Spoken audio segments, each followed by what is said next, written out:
my God. It's the filter. The car VI is causing the malfunction. March 3, 1944. Royal Aircraft Establishment, Farnborough, England.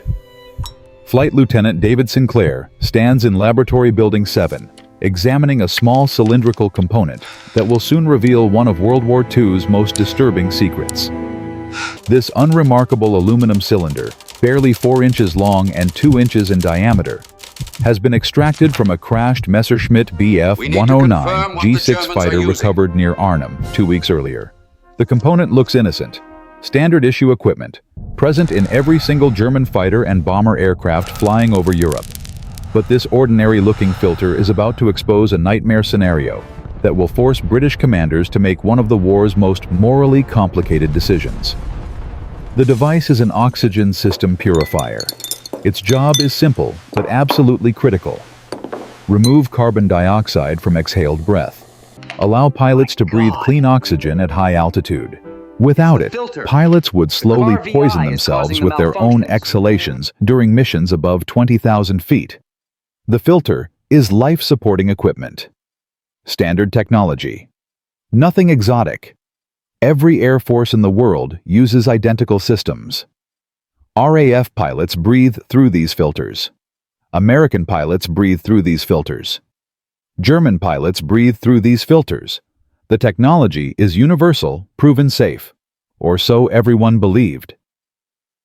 Sinclair is examining this particular filter because British intelligence has identified a pattern developing across Luftwaffe operations that defies explanation. German pilots are dying at high altitude, not from combat damage, not from mechanical failures, not from oxygen deprivation, from something else entirely, something the Germans cannot identify. Something that is killing experienced pilots at rates that should not be possible. The symptoms are disturbing and consistent. Pilots report severe headaches developing during missions above 25,000 feet. Nausea that intensifies with altitude gain. Confusion and disorientation that resembles oxygen deprivation but does not respond to increased oxygen flow. Then loss of consciousness. Then death. The aircraft spiral down. Recovery teams find pilots dead in their cockpits. German medical officers conduct post-mortem examinations. The findings are unusual. Blood discoloration that should not occur with simple oxygen deprivation. Tissue damage in lungs and airways consistent with chemical exposure rather than hypoxia. Cellular damage patterns suggesting toxic exposure. But toxic exposure to what? The oxygen bottles contain pure oxygen. Laboratory tested. Verified pure. The delivery system consists of simple rubber tubing and pressure regulators. Nothing toxic there. The breathing masks are standard equipment manufactured to specifications used since 1936. Nothing unusual. Everything checks out. Everything except this small aluminum cylinder packed with white granular material that nobody has examined closely because it is just a filter. Standard equipment. Nothing special. Nothing dangerous. Until pilots started dying, and the symptoms matched nothing in aviation medicine textbooks. Sinclair's assignment is determining whether this component is killing Luftwaffe aircrews. Whether somehow this innocuous filter is responsible for dozens, possibly hundreds of unexplained German pilot deaths. Whether British intelligence has accidentally discovered a catastrophic vulnerability in German oxygen systems. The implications are staggering. If German pilots are being poisoned by their own life support equipment, if the devices designed to keep them alive are actually killing them, the strategic advantage would be enormous. But first, Sinclair needs proof. He disassembles the filter carefully, unscrews the aluminum housing, removes the wire mesh screens, extracts the white granular material, and places it in a clean glass container. The material looks like coarse salt. White crystals with a slightly yellowish tint. Feels gritty. Odorless when dry. Sinclair knows what it should be. Soda lime, a mixture of calcium hydroxide and sodium hydroxide used universally in aviation oxygen systems to absorb carbon dioxide. The chemistry is straightforward. Pilot exhales. Carbon dioxide passes through the material. Soda lime chemically reacts with CO2 and captures it. Pilot rebreathes oxygen without carbon dioxide buildup. Simple. Effective. Safe. This technology has been used since the early days of aviation. RAF uses it. USAAF uses it. Every Air Force uses it. The compounds are caustic, but not volatile, not toxic when properly contained. This soda lime should be identical to what British and American pilots use every day without problems. Should be safe. Should be standard. But Sinclair suspects something is fundamentally wrong with German soda lime. Suspects the material is different. Contaminated. Lethal. He needs chemical analysis. Needs to know exactly what compounds are present. What concentrations. What might be causing these inexplicable pilot deaths. He labels the sample carefully. Fills out requisition forms. Sends everything to RAF Institute of Aviation Medicine at Henlow for complete chemical analysis. Then he waits. The analysis takes 6 days. Laboratory technicians use spectroscopy titration, gravimetric analysis. Every analytical technique available in 1944. They are searching for anything unusual.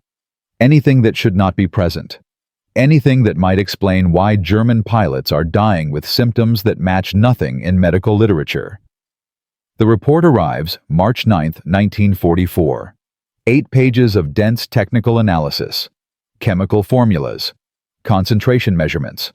Test results documented with scientific precision. Sinclair reads it once, then twice, then a third time. Then he sits at his desk staring at the wall for 10 minutes, processing what he has just learned. Processing information that will change how this war is fought. Information that will force impossible decisions. Information that will haunt everyone who learns it. The soda lime contains everything it should contain. Calcium hydroxide. Sodium hydroxide. The proportions are correct. The chemical composition matches standard formulations. But there is something else. Something that absolutely should not be present. Something that transforms routine life support equipment into a slow-acting poison. The analysis detected significant concentrations of chromium compounds, specifically hexavalent chromium, chemical formula CrC6, present at approximately 3.2% by weight.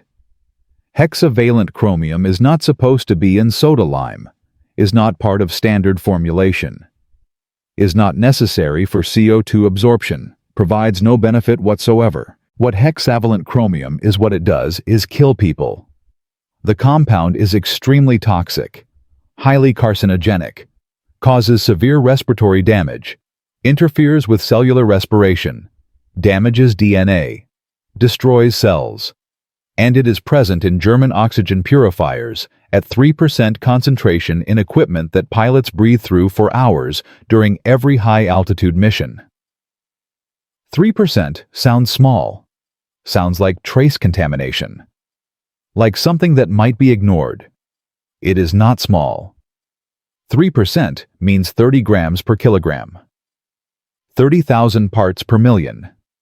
For a substance as toxic as hexavalent chromium, 3% is enormous. Dangerous. Lethal with sufficient exposure.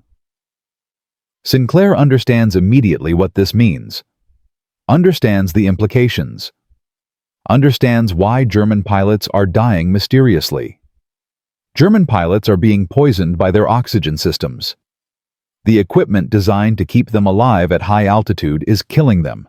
The soda lime absorbs CO2 as intended, functions correctly for its designed purpose. But the chromium contamination creates a nightmare scenario that nobody anticipated. When soda lime is exposed to moisture and heat conditions present in every oxygen system during operation, the chromium compounds become reactive. React with moisture from exhaled breath. Generate chromium-containing vapors. These vapors mix with the oxygen stream. The pilot inhales pure oxygen contaminated with chromium vapor. Chromium enters the lungs, crosses into the bloodstream, begins interfering with cellular processes throughout the body. At sea level with minimal oxygen system use, the exposure would be small, possibly survivable, possibly causing no symptoms. But at 25,000 feet during combat operations, pilots breathe pure oxygen continuously. Breathe more frequently due to physical exertion. The oxygen system cycles more air per minute. More air means more exposure to contaminated soda lime. More exposure means more chromium vapor generated. More chromium means more poisoning. The exposure is cumulative. Each mission adds chromium to the pilot's body. Each flight increases the toxic load. Experienced pilots with dozens of high-altitude missions have the highest exposure, the highest risk, the highest mortality rate. This explains everything. Explains the headaches that worsen with altitude. Explains the nausea that does not respond to normal treatments. Explains the confusion that resembles hypoxia, but persists despite increased oxygen flow. Explains why experienced pilots are dying at rates exceeding what combat losses alone can explain. All symptoms perfectly consistent with acute chromium poisoning. The pilots think they have altitude sickness. Think they need more oxygen. Increase oxygen flow trying to help themselves. This makes everything worse. More oxygen flow means more air passing through contaminated soda lime. More chromium vapor generated. More poisoning. The pilots are killing themselves trying to survive, trying to breathe, using equipment designed to save them, equipment that is actually destroying them from inside. But none of them know, none of them suspect. They trust German engineering. Trust their equipment. Trust that everything has been tested and verified safe. They breathe contaminated oxygen mission after mission, building up chromium in their bodies. Slowly being poisoned. Some have high tolerance. Survive dozens of missions before symptoms become critical. Others have low tolerance. Die after just a few exposures. But all are being affected. All are at risk. All are breathing poison every time they fly above 20,000 feet. Sinclair writes an urgent preliminary report. Types it himself. March 11th, 1944. Classifies it, most secret. Highest security classification available in British intelligence. The report goes to exactly 7 people. Air Chief Marshal Sir Charles Portal, Chief of Air Staff. Air Marshal Sir Trafford Lee Mallory, Commander RAF Fighter Command. Vice Admiral Sir Edward Evans, Director of Naval Intelligence. Group Captain Malcolm Henderson, RAF Technical Intelligence. Wing Commander Harold Whittingham, RAF Institute of Aviation Medicine. Dr. Reginald Jones, Scientific Intelligence Advisor. And Sir Stuart Menzies, Chief of MI6. Nobody else sees it. Distribution is restricted because this information is strategically valuable beyond measure. Knowing that German pilots are being poisoned by their own oxygen systems is an enormous intelligence advantage, an advantage that must be protected. Revealing this information to Germany would save German lives. Would also reveal British intelligence capabilities. Would show that Britain is capturing German aircraft intact, analyzing components, testing materials. Would compromise intelligence operations. The strategic value of this knowledge exceeds humanitarian considerations. The mathematics are cold but clear. German pilot deaths serve Allied interests. Warning Germany stops those deaths, stops the advantage, costs Allied lives. The report is 2 pages, single-spaced, technical language, no emotional content, just facts presented with brutal clarity. Chemical analysis of oxygen system purifier component, removed from Messerschmitt, BF-109G6, serial number 412942, recovered February 18, 1944, near Arnhem. Analysis reveals dangerous contamination. Material contains hexavalent chromium at 3.2% by weight. Hexavalent chromium is highly toxic. Causes severe respiratory damage. Carcinogenic. Interferes with cellular respiration.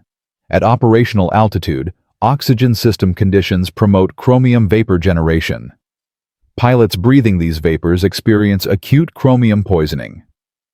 Symptoms match German pilot casualties.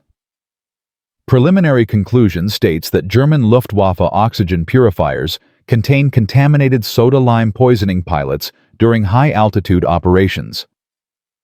Effect is cumulative.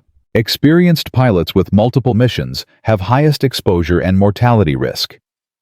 The report estimates significant percentage of Luftwaffe pilot casualties attributed to unknown causes are actually chromium poisoning from contaminated oxygen systems.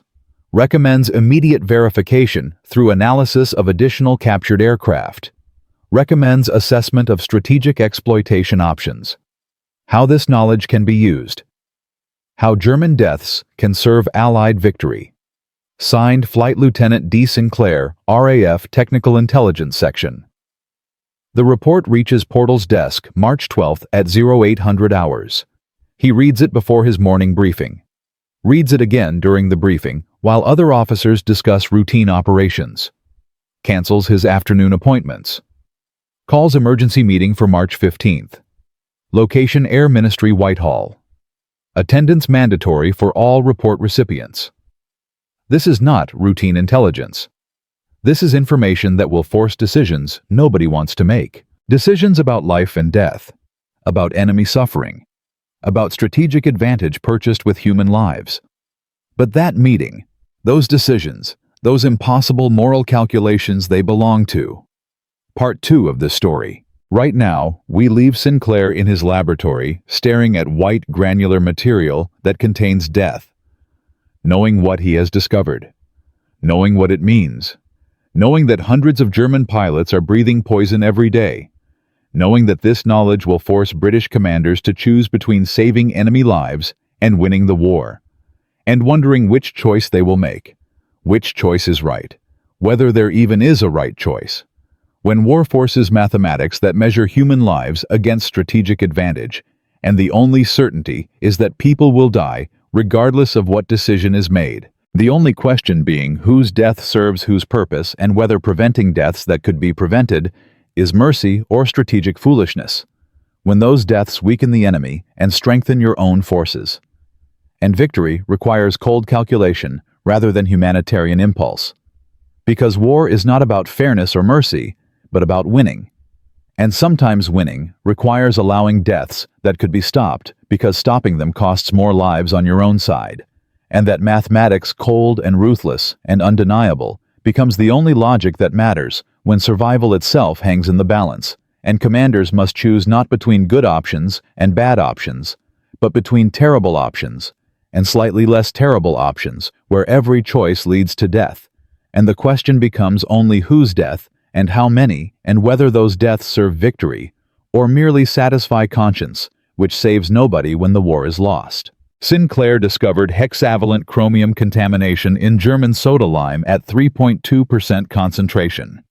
German pilots were being poisoned by their own oxygen systems. British intelligence now possessed knowledge that could save enemy lives or create strategic advantage. Portal had called an emergency meeting for March 15, 1944. 7 men would decide the fate of hundreds of German pilots. But convincing these 7 men to keep a secret that allowed enemy deaths would prove harder than discovering the contamination itself. Because strategic advantage meant watching men die when warning them was possible. And that decision would force every person in that meeting room to confront what winning a war actually costs. And this is where everything became far worse than anyone anticipated. The meeting room at Air Ministry Whitehall was austere. 8 wooden chairs around an oak table scarred with cigarette burns. Maps covering walls showing bomber routes across occupied Europe. A blackboard displaying yesterday's casualty statistics. Windows covered with blackout curtains, despite being 1400 hours on a clear March afternoon. The 7 recipients of Sinclair's report arrived separately. Portal first carrying the classified folder. Then, Lee Mallory, Lee Evans Henderson, Whittingham Jones Menzies. Each man had read the report. Each understood the implications. None had decided what should be done. Sinclair stood at attention near the blackboard. No notes. He had memorized everything. Lived with the data for 12 days now. Portal opened without preamble. His voice was clipped professional, deliberately emotionless. Gentlemen, we have discovered why Luftwaffe is hemorrhaging experienced pilots. Flight Lieutenant Sinclair will brief us. After his presentation, we discuss options. Only options. No decisions until everyone speaks. Sinclair began. February 18th, we recovered a Messerschmitt Bf 109 near Arnhem. Pilot dead. No combat damage. No mechanical failure. Medical examination showed chemical exposure symptoms, not hypoxia. We tested the oxygen purifier. Found hexavalent chromium contamination at 3.2% by weight. He paused. Let that number register. For context, modern safety standards would classify anything above 0.001% as hazardous. German soda lime contains 32,000 times that concentration. Air Marshal Lee Mallory interrupted immediately. How certain are you? Could this be isolated contamination, one bad production batch? Sinclair shook his head. We tested 4 additional German aircraft, all contaminated. Chromium concentrations between 2.8 and 4.1%. Different aircraft types. Different production dates. Different units. The contamination is systematic. Universal. Every German oxygen system we have examined contains lethal chromium levels. The room absorbed this information in silence. Then, Vice Admiral Evans asked the question everyone was thinking. Do the Germans know? Sinclair's answer was definitive. No, sir. Their medical reports attribute pilot deaths to altitude stress, combat fatigue, oxygen equipment malfunction. They are not testing for chemical contamination, not analyzing soda lime composition, not suspecting their own equipment is poisoning them. If they knew, they would fix it immediately. They have not fixed it. Therefore, they do not know. Dr. Jones leaned forward. Where is the chromium coming from? Manufacturing defect, deliberate sabotage. Sinclair had spent days researching this question. Soda lime production requires heating limestone and sodium carbonate in rotary kilns. High temperature process. German industrial kilns are lined with chromium steel for heat resistance. At operational temperatures, chromium from the steel lining erodes into the product. Standard manufacturing includes purification steps to remove contamination. German wartime production appears to be skipping purification. Faster production. Lower cost. Contaminated output. Group. Captain Henderson cut to strategic implications. How many German pilots affected? Sinclair provided his estimates. Based on Luftwaffe operational data and our understanding of chromium toxicology, we estimate 200 to 400 pilots have died from this contamination over the past 12 months. Not combat deaths, poisoning deaths. Experienced pilots, veterans with high mission counts who had the most oxygen system exposure. Portal broke the silence that followed. Strategic assessment. What does this mean for Luftwaffe capability? Wing Commander Whittingham answered. Chromium poisoning is cumulative. Each mission adds toxin load. Veteran pilots with the most missions have highest exposure. They are being selectively eliminated by their own equipment. Meanwhile, inexperienced pilots with fewer missions have lower exposure. They survive, but they lack combat skills. Luftwaffe is losing its veterans while retaining novices. This creates a capability gap we can measure. Our bomber losses are declining. We attributed this to better fighter escorts and improved tactics. Some of it may be German pilot degradation caused by chronic poisoning. Portal looked at each person individually. The question before us is what we do with this information. We have 3 options. Option 1. Inform Germany through neutral channels. Save enemy lives. Also, reveal our intelligence capabilities and allow them to fix the problem. Option 2. Keep it secret. Exploit it. Let German pilots continue being poisoned. Militarily advantageous, but morally questionable. Option 3. Partial disclosure. Anonymous warning that prompts German investigation without revealing how we discovered it. The debate that followed lasted 90 minutes. Lee Mallory argued for secrecy with brutal pragmatism. Every German pilot who dies from poisoning is one less threat to our bombers. One less fighter attacking our formations. Those are British lives saved, American lives saved. Allied victory brought closer. Warning Germany saves enemy lives at the cost of friendly lives. That is unacceptable. Evans countered from an intelligence perspective. If we warn them anonymously, they may suspect we have agents inside their chemical production facilities. This could trigger security purges that eliminate actual intelligence assets. Our human intelligence network inside Germany is fragile. We cannot risk it for humanitarian gestures. Jones provided the scientific view. The contamination is killing Germans slowly. They are dying anyway from combat, from fuel shortages, from being outnumbered. This merely accelerates inevitable casualties. The moral weight is not the same as active killing. This is allowing their own industrial failures to have natural consequences. Whittingham offered the opposing view. We are physicians. Our oath is to preserve life. These are enemy pilots, yes, but they are being poisoned by equipment defects, not killed in combat. There is a distinction. Warning them through neutral parties preserves lives without compromising operations. Henderson raised practical concerns. If we inform them, and they fix it, how many additional Allied bombers get shot down? How many additional aircrew die? The mathematics are cold but clear. 300 German pilots dying from poisoning might prevent 3,000 Allied casualties. That ratio makes the decision simple. Menzies spoke last. His words carried weight. I run intelligence operations. My job is winning wars, not preserving enemy lives. But I also understand unintended consequences. If this decision becomes public after the war, if people learn we deliberately allowed poisoning deaths, the political cost could be severe. We must consider post-war implications. Portal, let the debate continue. Let every argument surface. Let every perspective be heard. Then at 15:45 hours, he made the decision. His voice was steady, final, absolute. The information remains classified. Germany will not be informed. Not through official channels, not through neutral parties, not through any means whatsoever. German pilots will continue using contaminated oxygen, will continue being poisoned, will continue dying. We will monitor the situation. RAF technical intelligence will test every captured German aircraft.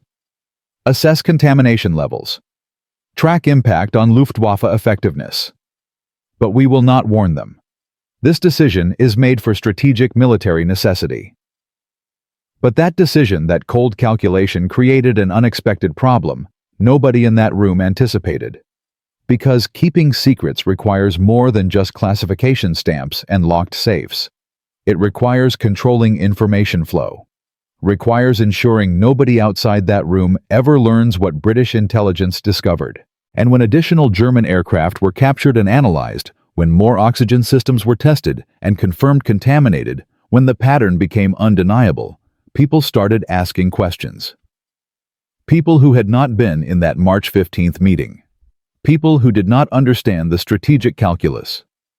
People who believed poisoned enemy pilots should be warned regardless of military advantage. Wing Commander James Blackwood was one of those people. Assigned to RAF Technical Intelligence in April 1944. His job was analyzing captured German equipment for tactical advantages. He was brilliant, thorough, and possessed absolute moral clarity that made him dangerous to strategic operations. When he received contaminated German oxygen filters for analysis in May 1944, when he discovered chromium concentrations exceeding 3%, when he read previous analysis reports, and realized this had been known for 2 months without action, he erupted. Blackwood stormed into Henderson's office without knocking, slammed the analysis report on the desk, started shouting. We have known for 2 months that German oxygen is poisoned. We have done nothing. German pilots are dying from equipment we could warn them about. This is murder by negligence. This is allowing deaths we could prevent. This violates every principle of warfare convention. Henderson remained calm. Picked up his telephone. Made one call. 15 minutes later, Blackwood was standing in Portal's office. Portal did not invite him to sit. Did not offer explanations, simply stated facts. Wing Commander Blackwood, you have accessed classified information above your clearance level. You have made accusations about decisions you do not understand. You will now listen without interruption. Portal continued. We discovered German oxygen contamination in March. We analyzed strategic implications. We decided non-disclosure serves Allied interests. Every German pilot poisoned by contaminated oxygen is one less threat to our bombers. One less fighter shooting down Allied aircraft. One less obstacle to air superiority. Warning. Germany saves enemy lives. Costs Allied lives. That calculation makes our decision simple. You may find it morally uncomfortable. Your comfort is irrelevant. Your job is following orders, not questioning strategic decisions made above your rank. Blackwood stood rigid, his face flushed, his voice shaking with suppressed rage. Sir, this is allowing enemy deaths through deliberate inaction. This is different from combat killing. This is watching men die when warning them costs us nothing but potential future casualties. That is murder by another name. Portal's response was ice cold. You are dismissed, Wing Commander. You will not discuss this matter with anyone. You will continue analyzing German equipment as assigned. If you violate security protocols, you will face court-martial. If you cannot follow these orders, you will be transferred to a position where classified information is not accessible. Do you understand? Blackwood understood. Understood the threat. Understood the finality. Understood that arguing further would end his career. He saluted. Turned. Left. But the encounter revealed a problem Portal had not fully considered. How many other people would discover the contamination? How many would need to be silenced? How many would struggle with the moral weight of allowing preventable deaths? But Blackwood became an unexpected ally in the strangest way. Because his moral outrage, his genuine horror at allowing poisoning deaths, gave Portal an idea. An idea that would transform how the contamination information was managed. An idea that would actually strengthen the secret rather than threatening it. Portal called Blackwood back to his office 2 days later. This time, Portal invited him to sit. Wing Commander, I have reconsidered your concerns. You are correct that allowing deaths through inaction carries moral weight. However, you are incorrect that warning Germany costs us nothing. Let me explain what it actually costs. Portal laid out classified intelligence reports. Showed Blackwood bomber casualty statistics. Showed how Luftwaffe effectiveness was declining. Showed correlation between contaminated oxygen use and German pilot performance degradation. Showed mathematical projections of Allied casualties if German pilots were warned and the contamination fixed. The numbers were devastating. If Germany fixed the oxygen contamination, Luftwaffe pilot survival would increase. More veteran pilots would remain operational. More experienced fighters would intercept Allied bomber formations. Projected additional Allied casualties. 200 to 800 aircrew over the next 6 months. Portal, let those numbers sink in. Then he spoke quietly. Wing Commander, you have 2 choices. First choice, accept that strategic decisions require allowing enemy deaths to prevent friendly deaths. Second choice, request transfer to non-intelligence duties where you will never face such decisions again. But you cannot remain in technical intelligence while morally objecting to using technical intelligence for strategic advantage. Blackwood stared at the casualty projections. 1,200 Allied aircrew, 1,200 men who would die if German oxygen was fixed, versus 300 German pilots dying from contaminated equipment. The mathematics were brutal but undeniable. He looked up at Portal. Made his decision. His voice was steady but hollow. I understand, sir. I will continue my duties. I will not discuss this matter. I will analyze German equipment and report findings without questioning how that intelligence is used. Portal nodded. Good. Because I need you to do something that will be extremely difficult. I need you to analyze every German oxygen system we capture. Document contamination levels. Track variations. Determine if the problem is getting worse or improving. Your moral objections make you perfect for this task. You will document everything precisely because you care about the implications. Your reports will be thorough because you want the truth recorded. And when this war ends, when classified documents are eventually declassified, your documentation will show that we knew exactly what we were doing, that we made informed decisions, that we chose Allied lives over enemy lives with full understanding of the moral cost. This was Portal's genius. Turn Blackwood's moral opposition into meticulous documentation. Use his horror at allowing deaths to create comprehensive records. Make him the instrument of the very policy he opposed. Blackwood recognized the manipulation, recognized he was being used, but he also recognized the logic was sound. If German pilots were going to die regardless if the decision was made and unchangeable, then at least their deaths should be properly documented. At least the truth should be recorded for history. Over the next 6 months, Blackwood analyzed 37 captured German aircraft oxygen systems. Every single one contaminated. Chromium levels between 2.6 and 4.3%. No exceptions. No clean samples. Universal contamination across Luftwaffe. His reports were technical masterpieces. Detailed chemical analysis. Toxicology assessments. Correlation studies between contamination levels and pilot symptoms. Projections of cumulative exposure effects. Documentation of everything. The reports went to Portal monthly. Portal read them, filed them, used the data to assess Luftwaffe degradation, used contamination trends to predict German pilot capability, used Blackwood's moral outrage transformed into scientific documentation to win a war. And Blackwood knew he was being used, knew his work was enabling the very deaths he opposed. But he continued anyway because refusing meant the documentation would not exist, meant the truth would be lost, meant the deaths would be undocumented as well as unavenged. Meanwhile, German pilots continued dying, continued using contaminated oxygen, continued breathing chromium vapor, continued experiencing symptoms they could not explain. Their medical officers documented everything: headaches at altitude, nausea after missions, chronic fatigue, respiratory problems, declining health. None suspected equipment poisoning. None tested for chemical contamination. None discovered what British intelligence knew and deliberately kept secret. By September 1944, Blackwood's analysis estimated 500 German pilots had died from chromium poisoning. By December, over 600. Not combat deaths. Equipment deaths, preventable deaths. Deaths that continued because Portal's March 15th decision remained unchanged. Deaths that saved Allied lives. Deaths that contributed to winning the war. Deaths that would haunt everyone who knew about them. Deaths that were documented in meticulous detail by a man who opposed allowing them, but understood the strategic necessity.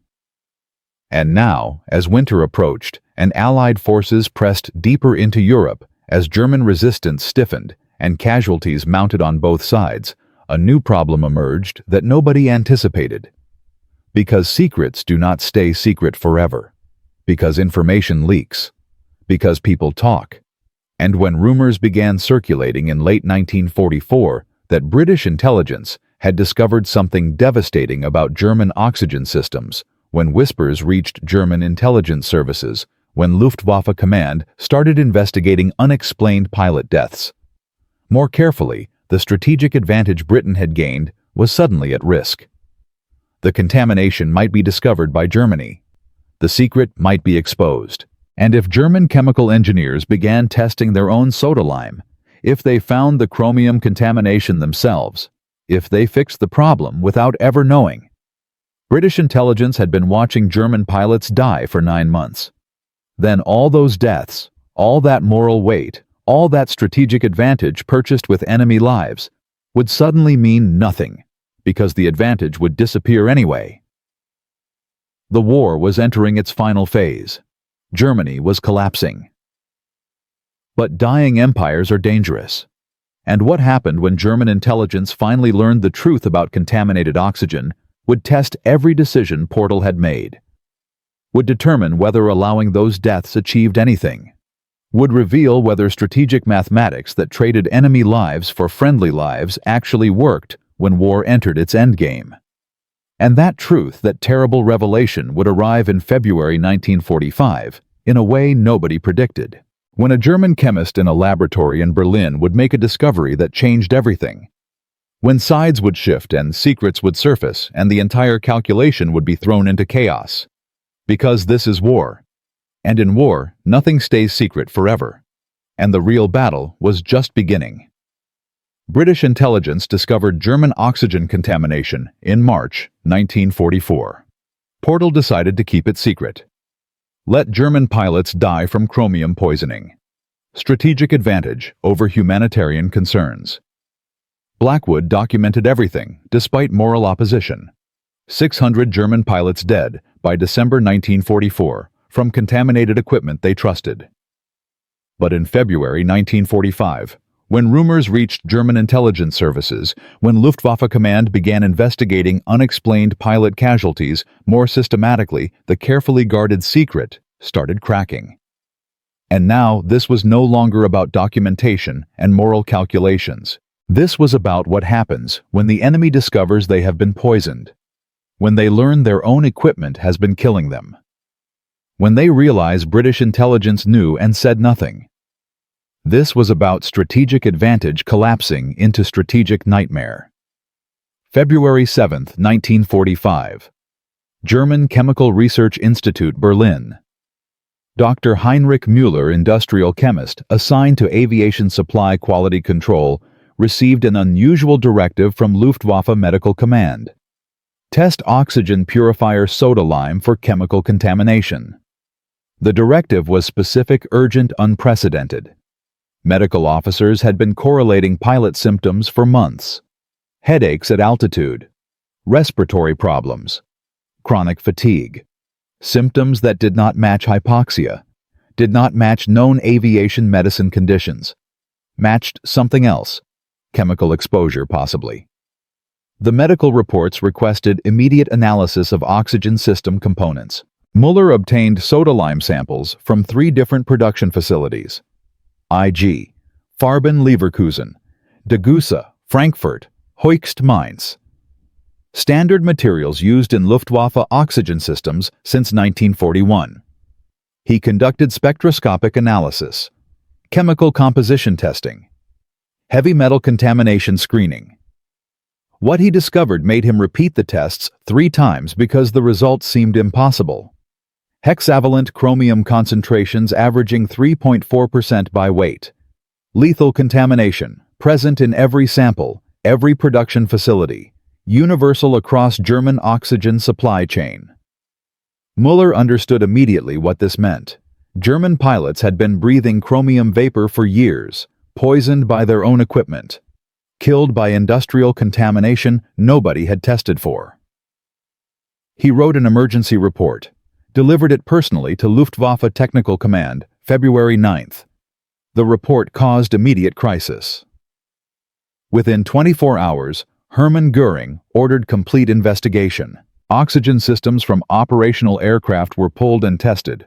Results confirmed Muller's findings. Every oxygen purifier in Luftwaffe inventory was contaminated. Every pilot flying above 20,000 feet was being poisoned. Göring convened emergency meeting February 11th. Aviation commanders, medical officers, chemical engineers, intelligence officers. The briefing was devastating. An estimated 600 to 800 Luftwaffe pilots had died from chromium poisoning over 4 years. Not combat deaths, equipment deaths. Preventable deaths that nobody prevented because nobody knew to look for chemical contamination in supposedly safe soda lime. But the meeting revealed something worse. British intelligence might have known, might have discovered the contamination months earlier, might have deliberately kept it secret. German intelligence officer Oberst Friedrich Weber presented evidence. 3 captured British technical intelligence reports recovered from overrun forward positions. Reports dated April through September 1944. Reports analyzing German aircraft oxygen systems. Reports documenting chromium contamination. Reports proving British knew German soda lime was poisoned and said nothing. Let German pilots continue dying. Use the knowledge as strategic advantage. Exploited German industrial failures without revealing the flaw. The room erupted. Commanders shouting, demanding explanations, demanding retaliation, demanding justice for pilots who died breathing contaminated oxygen while enemies watched silently. Göring silenced them. His voice was cold-controlled, deadly. The British discovered our oxygen was poisoned. They kept it secret. They let our pilots die. This was chemical warfare by proxy. This was murder through negligence exploitation. We will respond appropriately. Göring ordered immediate actions. First, replace all contaminated soda lime within 48 hours. Second, investigate production facilities for sabotage. Third, court, marshal quality control officers who allowed contamination. Fourth, prepare propaganda campaign revealing British knew about poisoning and allowed it. Fifth, develop countermeasures against British bombers to compensate for pilots lost to contamination. The orders were clear, decisive, furious. Germany had been humiliated. German engineering had failed. German pilots had died unnecessarily. British intelligence had exploited German weakness. This would be avenged. But replacing soda lime across entire Luftwaffe in 48 hours proved impossible. Germany's industrial capacity was collapsing. Allied bombing had destroyed chemical plants. Production facilities were damaged. Transportation networks were disrupted. Pure soda lime required manufacturing capacity Germany no longer possessed. The replacement program stalled immediately. Contaminated oxygen systems remained in service because alternatives did not exist. German pilots continued flying with poisoned equipment because changing equipment required resources Germany could not provide. Meanwhile, British intelligence learned that Germany had discovered the contamination. Intercepted German communications revealed Mueller's analysis, revealed emergency meetings, revealed German fury at British exploitation of the poisoning. Portal received reports February 14th, read them carefully, called immediate meeting with same 7 men who decided to keep the secret 11 months earlier. The meeting at Whitehall was tense. Evans spoke first. They know we knew. They know we kept it secret. This will have consequences. Lee Mallory asked the operational question. What consequences? Germany is collapsing. They cannot retaliate effectively. They cannot fix the contamination. Cannot manufacture replacement soda lime. Cannot rebuild supply chains. Discovering the poisoning changes nothing operationally. They still die, still lose. Still face defeat. Henderson disagreed. German propaganda will use this. Will claim British committed war crimes by allowing chemical poisoning. Will damage our post-war position. Will complicate occupation and reconstruction. Jones provided scientific assessment. They discovered contamination too late to matter. Their industrial capacity cannot produce pure soda lime fast enough. Even knowing the problem, they cannot solve it. The strategic advantage we gained remains intact. Portal listened to all arguments, then made his decision. We continue present course. The contamination was German industrial failure, not British action. We discovered it through legitimate intelligence. We chose not to warn enemies during wartime. That choice was strategically sound. Germany's anger is irrelevant. Their propaganda is desperate.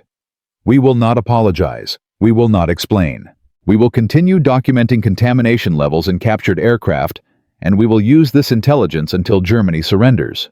But Portal's confidence proved premature, because Germany's response was not propaganda, not diplomatic protests, not war crimes accusations. Germany's response was operational, immediate, devastating. Göring ordered Luftwaffe to prioritize targeting British technical intelligence facilities. Specifically, target locations where captured German aircraft were analyzed. Destroy the intelligence-gathering capability that discovered oxygen contamination. Eliminate the British advantage by eliminating British analysis capability. February 18, 1945, 03:20 hours. Farnborough, England. Royal Aircraft Establishment. Sinclair was working late in Laboratory Building 7, analyzing oxygen system from recently captured Focke-Wulf 190, documentation for Blackwood's monthly contamination report. He heard air raid sirens. Unusual. Farnborough rarely faced direct attack, too far from German bomber bases, too heavily defended. But tonight was different. 12 Junkers, 88 bombers flying low, navigating by moonlight, heading directly toward RAF Technical Intelligence Complex. The bombers arrived 0335 hours, dropped 240 high-explosive bombs across the facility. Laboratory Building 7 took direct hit.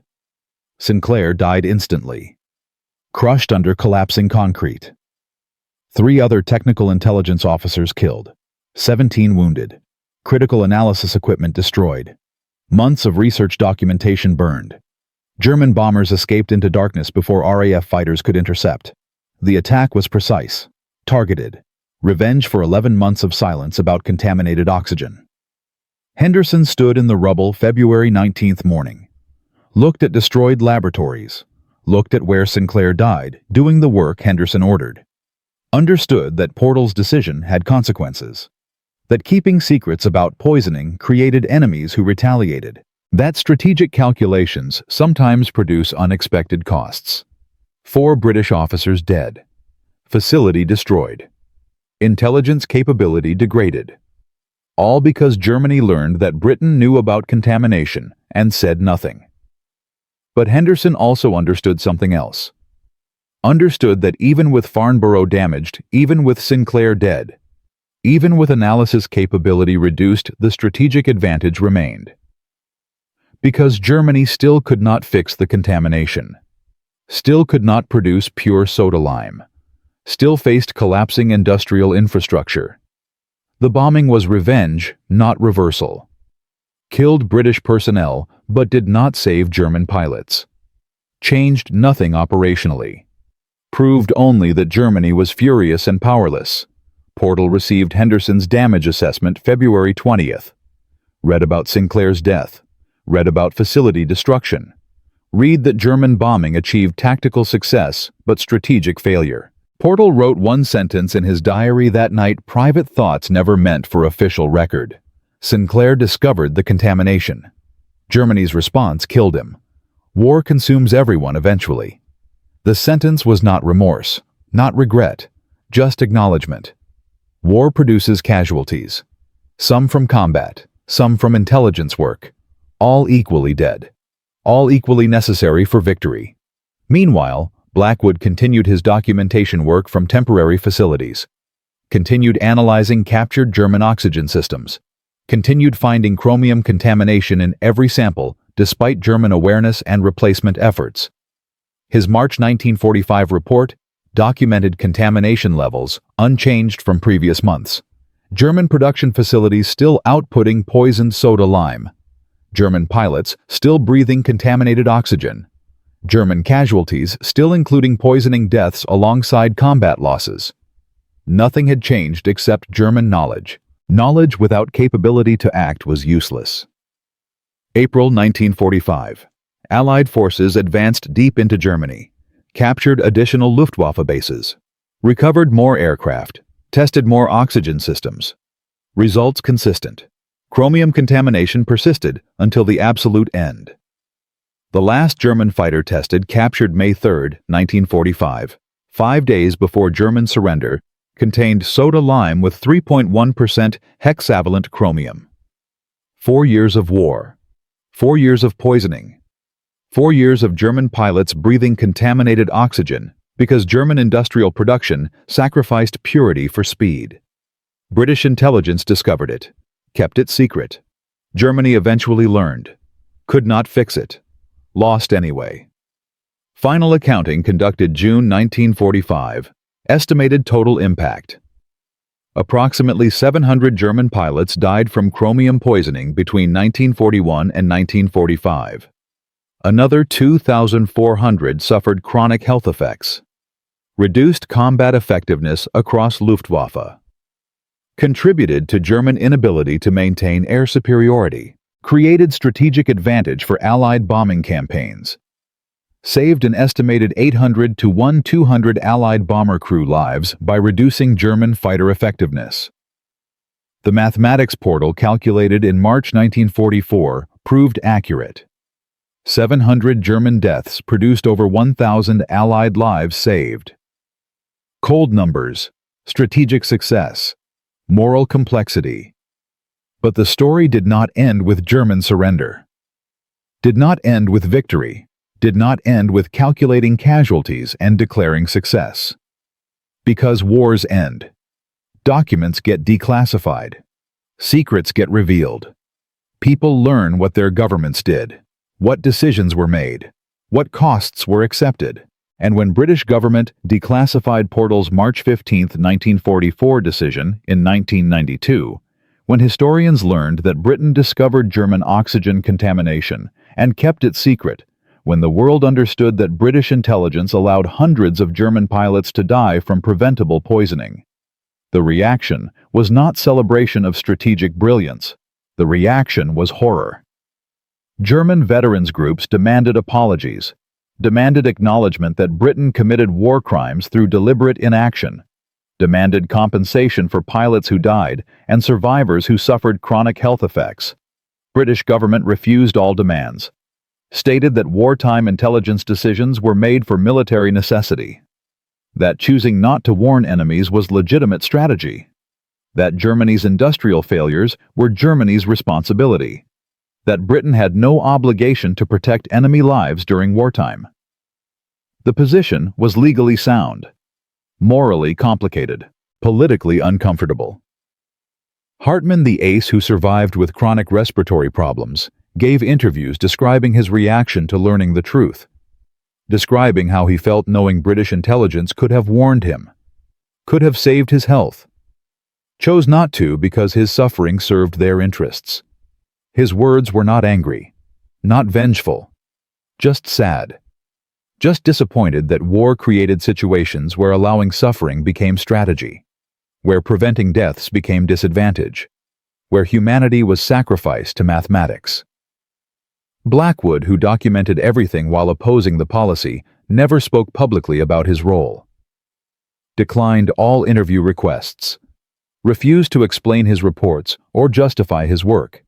Died in 1998, taking his moral struggle to the grave. His documentation remained. 47 detailed reports analyzing German oxygen contamination, tracking chromium levels, correlating poisoning with casualties, proving beyond doubt that British intelligence knew exactly what was happening and exactly what it cost. The reports became historical evidence, became proof of strategic calculation, became testament to how wars are won through decisions nobody wants to make. Portal never publicly discussed the March 15th decision, never explained his reasoning, never justified allowing German pilots to die, never apologized, never expressed regret. Died in 1971 believing he made correct decision, believing strategic mathematics justified moral costs, believing that winning wars required accepting that enemy deaths served friendly survival. Whether he was right remains debated. Whether strategic advantage justified allowing preventable suffering remains unanswered. Whether Portal's decision was brilliant strategy or war crime depends on perspective, on whether you measure success by lives saved or methods used, on whether ends justify means when means include watching men die from poisoning you could have prevented. Modern military ethics courses study Portal's decision. Study whether non-disclosure of enemy equipment defects constitutes legitimate intelligence or war crime. Study where line exists between military advantage and humanitarian obligation. Study what commanders owe enemies during war. No consensus emerges. Some argue Portal was correct. War is about winning. Enemy deaths advance victory. Warning enemies is foolish. Others argue Portal was wrong. Allowing poisoning deaths crosses moral lines, creates precedents that justify atrocities, damages post-war reconstruction. The debate continues, will continue. Because Portal's decision represents fundamental question about war, about what is acceptable when survival is at stake, about how much humanity can be sacrificed to strategy before strategy becomes murder. But one thing remains undeniable. One truth transcends moral debate and strategic calculation and historical judgment. Sinclair discovered chromium contamination. Portal decided to keep it secret. German pilots died. British intelligence gained advantage. Germany learned and retaliated. Sinclair died in the bombing. 700 German pilots died from poisoning. Over 1,000 Allied aircrew survived because German fighters were less effective. The mathematics worked. The strategy succeeded. Victory was achieved. And everyone involved carried the weight of those deaths for the rest of their lives. Because that is what war demands. What winning requires. What strategy costs. And now, as we approach the final chapter of this story, one question remains. What happened to the knowledge itself? What legacy did this secret leave? What changed because of decisions made in that Whitehall meeting room on March 15, 1944? Because this story has one more chapter, one more revelation, one more truth that few people know. And that final truth reveals that Portal's decision. Sinclair's discovery. Blackwood's documentation. German pilots' deaths, all of it produced something unexpected. Something that transcends victory and defeat. Something that changed aviation forever. And that story, that final chapter, begins with what happened after the war ended. After documents were filed. After memories faded. After everyone involved was dead. That is when the real legacy emerged. When the deaths meant something beyond strategic advantage. When poisoning became prevention. When war crimes accusations became safety standards. And that transformation, that final twist, that ultimate irony completes this story in ways nobody in 1944 could have predicted. From discovery to decision to devastation. Sinclair found chromium contamination in German oxygen systems, March 1944. Portal chose strategic advantage over humanitarian warning. 700 German pilots died from poisoning British intelligence could have prevented. Germany discovered the secret, retaliated, killed Sinclair in bombing raid. Allied victory was achieved. Strategic mathematics proved correct. Hundreds of German deaths saved over 1,000 Allied lives. But this story has one final twist that nobody expected. One revelation that transforms everything we thought we understood about Portal's decision and what it actually cost. Because success in war sometimes carries prices that cannot be calculated in casualty statistics. Sometimes the real cost emerges decades later when documents are declassified and truths are revealed, and people learn what their governments did in their names. May 8, 1945. Germany surrendered. War in Europe ended. Portal remained Chief of Air Staff. Continued serving until January 1946. Retired with full honors. Created Viscount Portal of Hungerford.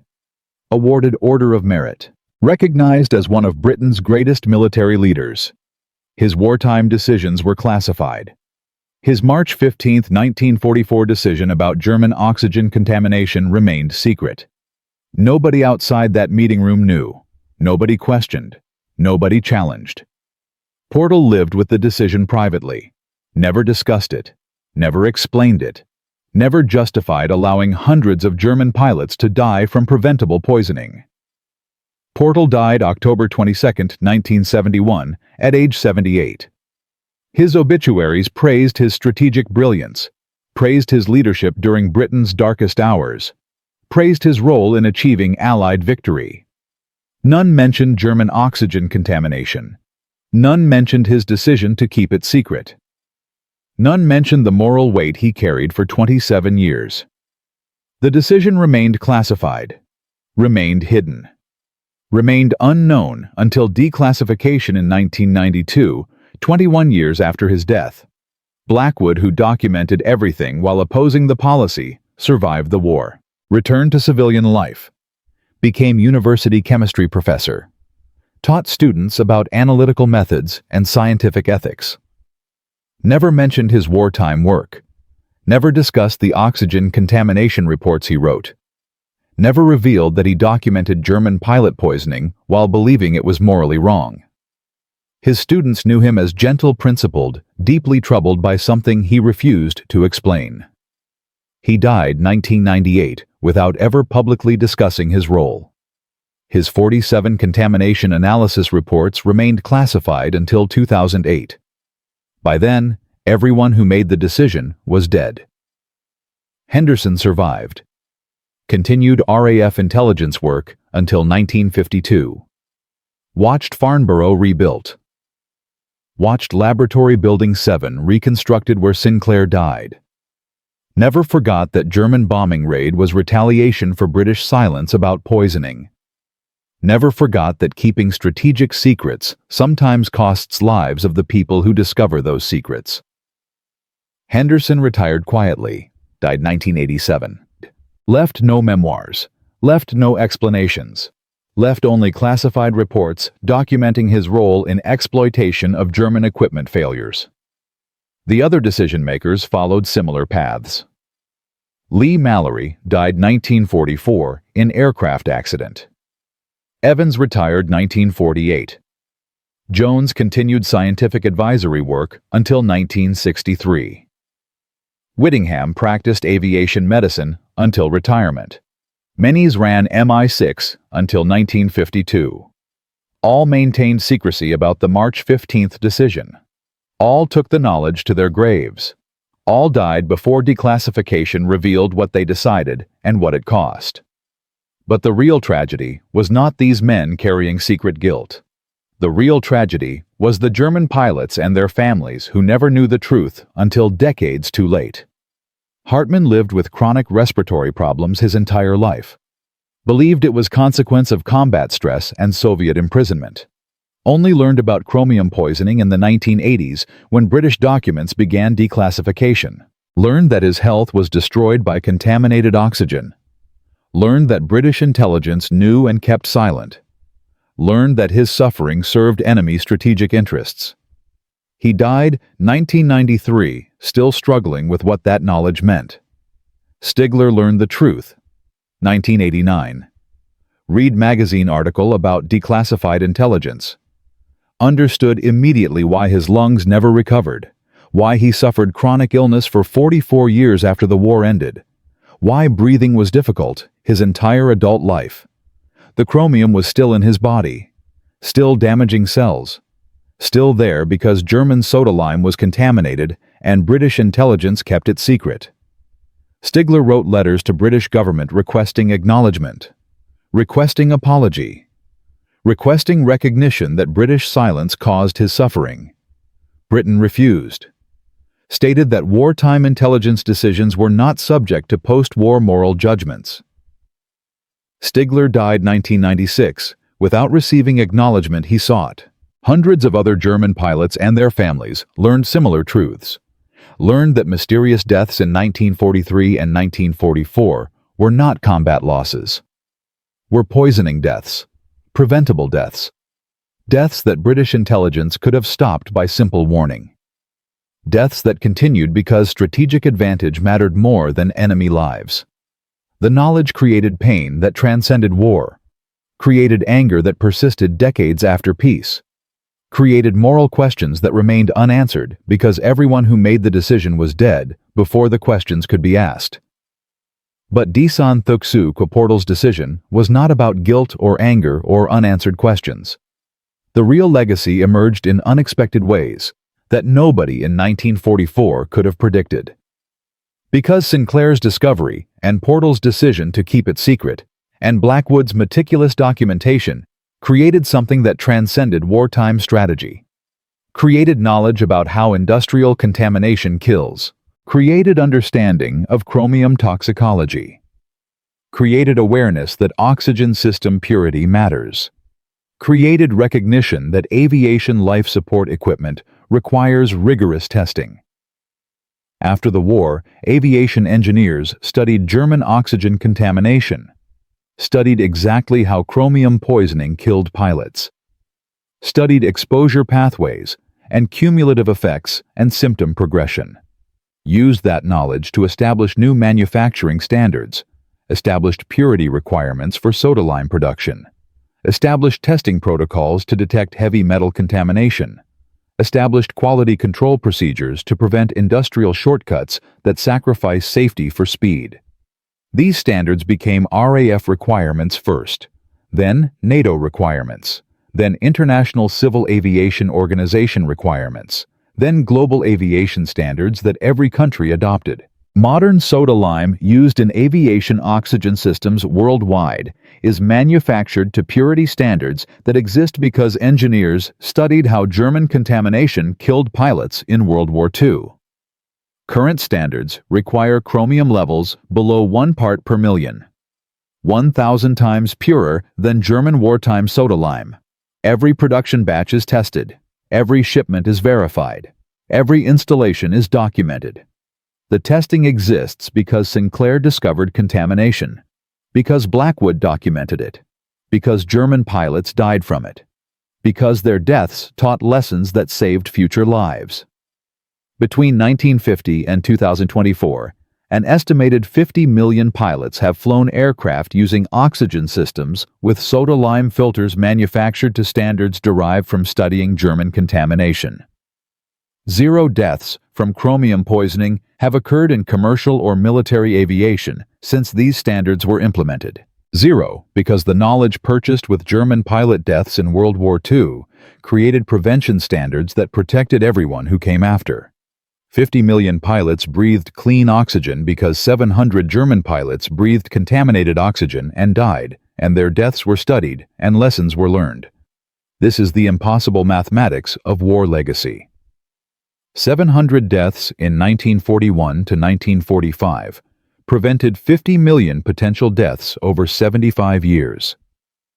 German industrial contamination that British intelligence exploited became foundational knowledge for global aviation safety. The moral crime of silence became the technical foundation for prevention.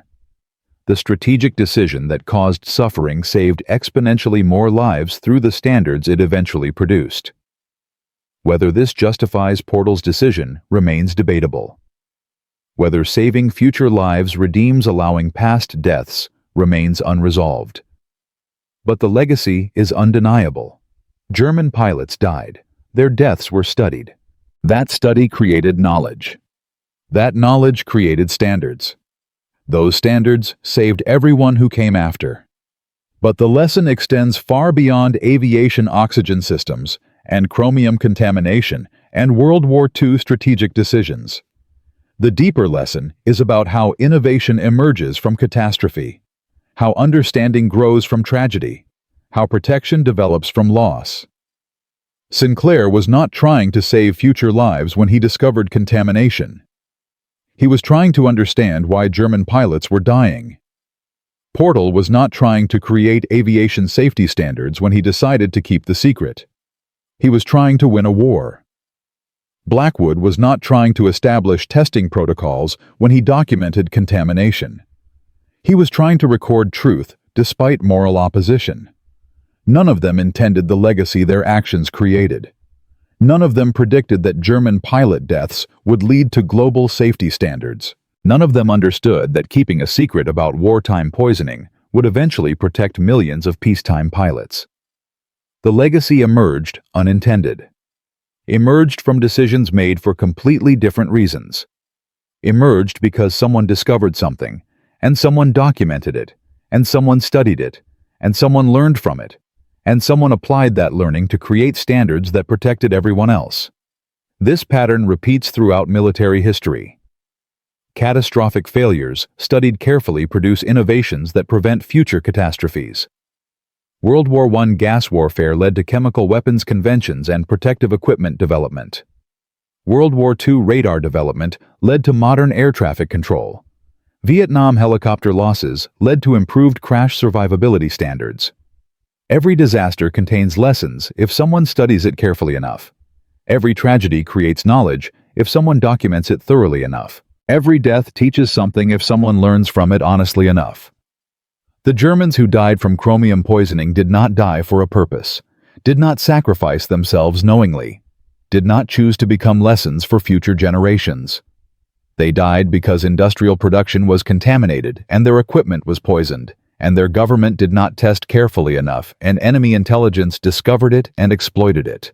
Their deaths were waste, were preventable, were tragic.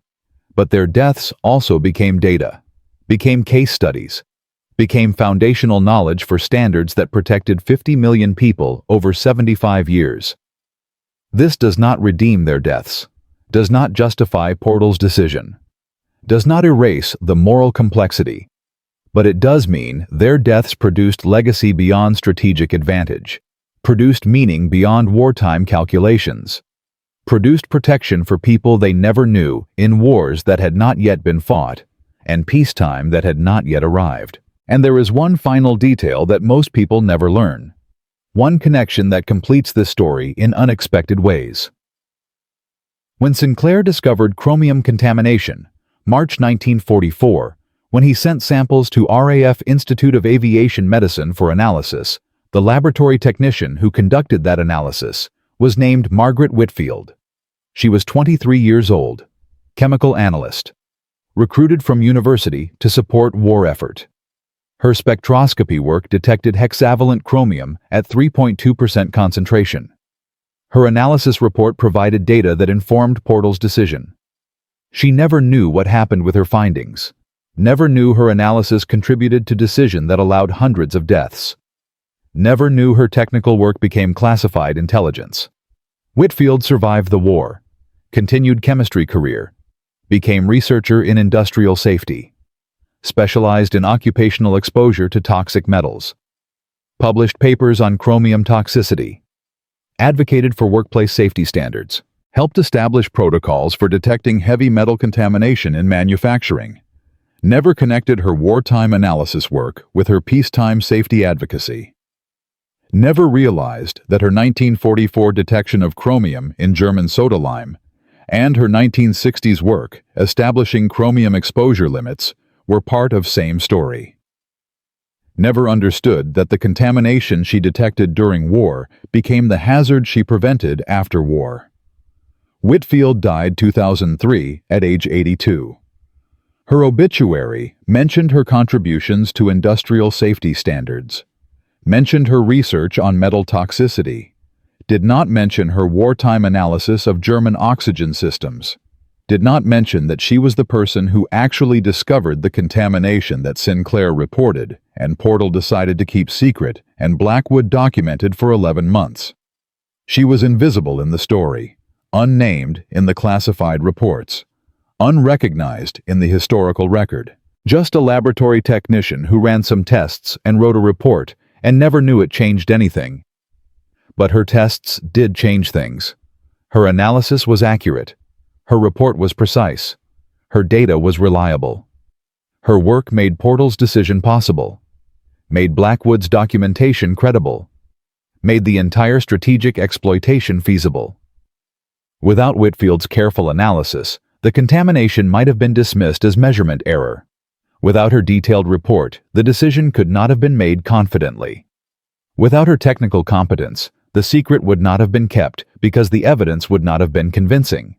She was essential, was foundational, was completely forgotten. This is perhaps the deepest truth of this story, that war involves countless people making countless small contributions that combine into strategic outcomes none of them understand. Whitfield ran tests. Sinclair wrote reports. Portal made decisions. Blackwood documented everything. German pilots died. Allied pilots survived. Standards were created. Lives were saved. And almost nobody involved understood how their specific action connected to ultimate outcome. Whitfield did not know her analysis enabled strategic exploitation. Sinclair did not know his discovery would lead to global safety standards. Portal did not know his decision would haunt Germany for decades. Blackwood did not know his documentation would become historical evidence. German pilots did not know they were being poisoned. Allied pilots did not know they were being protected by enemy equipment failures.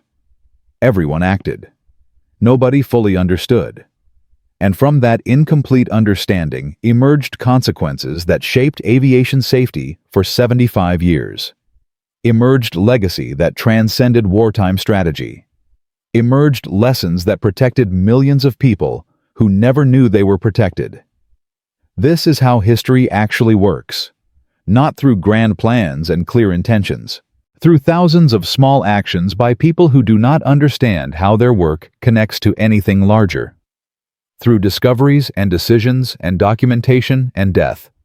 Through knowledge accumulated accidentally and applied eventually, and protection achieved unintentionally. From one flight lieutenant examining a crashed German fighter to global aviation safety standards that protect everyone flying today. From one contaminated oxygen filter to 50 million pilots breathing clean air. From 700 German deaths to prevention of countless future poisonings. Sinclair discovered chromium. Portal chose silence. Blackwood documented truth. Whitfield provided data. German pilots died. And because of all this, aviation became safer. That is the weight of silence. That is the price of secrets. That is the legacy of decisions made in wartime that create consequences in peacetime. That is how catastrophe becomes prevention. How death becomes knowledge. How war becomes learning. How tragedy becomes protection. And that is why this story matters. Not because it is comfortable. Not because it is simple. Not because it provides easy answers. But because it shows how real change happens. How safety emerges from loss. How standards grow from suffering. How future protection is purchased with past deaths. And how every time any pilot anywhere breathes clean oxygen at high altitude, they are benefiting from lessons learned when German pilots breathed contaminated oxygen and died, and British intelligence kept that secret, and that silence eventually saved more lives than it cost. That is the impossible mathematics of legacy. That is the unbearable weight of strategic decisions. That is the uncomfortable truth about how wars teach lessons that transcend victory and defeat. And that is why we remember, not to celebrate, not to justify, but to understand that sometimes the most important legacies emerge from the darkest decisions, and sometimes silence saves more people than speaking ever could.